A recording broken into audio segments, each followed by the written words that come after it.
Are you exhausted from sleepless nights, from rocking, shushing and feeding your baby to sleep?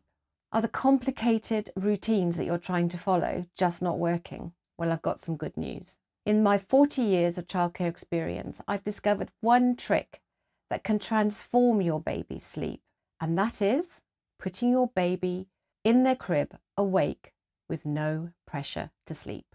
It's as simple as that. So why is it that this simple trick works so well? First of all, it's because you can start it at a really young age. Because it's not sleep training, you're not going to leave your baby to cry. You're just placing them in their crib from a very early age so they get to realise that this is a safe, happy and relaxed place to be. It's going to help them learn how to self-settle, to resettle when they wake up at night, and to not cry out every time they wake in the morning or from a nap. And the second reason is that you are going to practice this when they are fully content, when they are not tired and when they are well fed and they've just had a diaper change and they're just at their most content. And that is why it works so well. So what are the advantages? The first advantage is that it's not harsh. There's no crying involved, and it means that your baby can just be relaxed in their crib. And it will reduce the need for sleep training as your baby grows. The second one is that your baby will learn to be so happy in their crib. When they wake up, they're not going to cry straight away.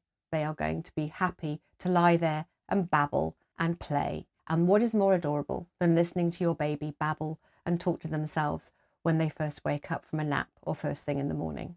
So how do you implement this trick? You pick a time when your baby is well fed, when they are not tired, and you've just given them a diaper change.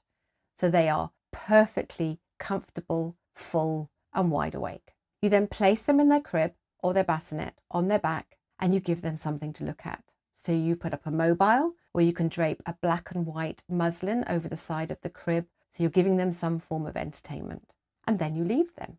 So you leave them for a very short space of time. You leave them for 2 minutes, then 3 minutes, then maybe a bit longer.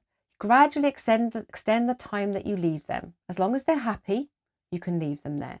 Now, if your little one struggles when you put them down immediately, they don't like it, don't give up. Go back and try and entertain them and get them engaged with the mobile or the muslin or whatever it is that you've left for them to look at. And then try and leave again. And even if you can only leave for a minute, that's fine. Go back, interact with them again, and then leave again. And gradually extend the time that you leave them alone. Once you've left them, if it's all gone well, it's very important that you return before they get upset. This is not about training them to fall asleep on their own. We're not wanting them to cry. We do not want them to associate the crib with being left alone to cry. It's meant to be teaching them to enjoy being in that space and being happy and relaxed. Once you have established this and your baby is quite happy to lie in their crib awake for a decent amount of time, make the most of that opportunity. Go have that shower, go make that phone call, go put the laundry out, do whatever it is that you need to do. Make the most of that opportunity. So now it's time to take it to the next level, because once you've done all this groundwork and your little one is happy to spend time in their crib alone without the pressure of falling asleep, now you can use that in order to teach them to self-settle and resettle.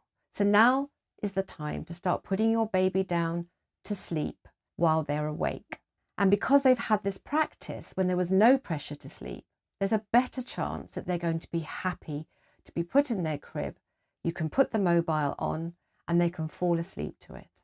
You may have found that if you've built it into your daily routine, that your baby has fallen asleep at the end of their playtime in the crib, which is great because then it's happened quite organically. But even if it hasn't, this is still the right time to start putting your baby down awake. And because they've had that practice when there was no pressure to fall asleep, you've got a better opportunity of them falling asleep happily without you. And there you have it, a simple and relaxed way to teach your baby to be happy in their crib and to ultimately self-settle. Don't forget to go to the Teething to Tantrums website for everything sleep related in the early years. We've got lots of information on sleep schedules, how to manage sleep regressions, and how to sleep train. We'll put links in the description box below. Please don't forget to like, comment and subscribe. We are a growing YouTube channel, and the more likes that we get means more parents get exposed to my parenting knowledge, and subscribers will never miss an upcoming video. Thank you for watching.